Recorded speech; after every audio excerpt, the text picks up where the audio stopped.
There's a word called incrementalization and a word called usurpation.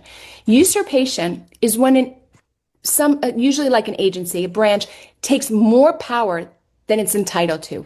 And it's not even in the same area. Incrementalization is if it takes more power, it's just kind of taking like incrementally more than it's allowed to, but at least in the same area. Usurpation is when you go into a whole different area that you're not even allowed to regulate. And you're like, hey, I'm here, I'm going to regulate it. No, you haven't been given the authority to regulate that. That is what the California Medical Board did when they tried to come after me and give me a second J6 trial. Very important, this concept of usurpation.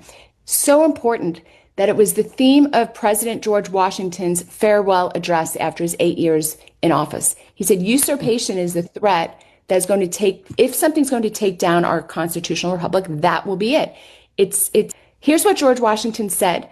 If, in the opinion of the people, the distribution or modification of the constitutional powers be in any particular wrong, let it be corrected by an amendment to the way the Constitution designates.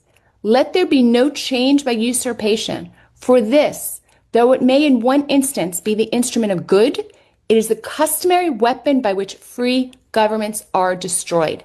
In other words, if politicians or agencies say, you know what, that's a bad thing over there, she's talking bad stuff, or she's on the Capitol grounds, we're going to go in and take her medical license, and you don't protest, and you don't say, you have no authority over such a thing. There was a criminal justice system. True, it was corrupt. They had that area. You don't get this area. You're not a criminal court, right? They stepped into some other area. That is usurpation. We must fight usurpation wherever we see it.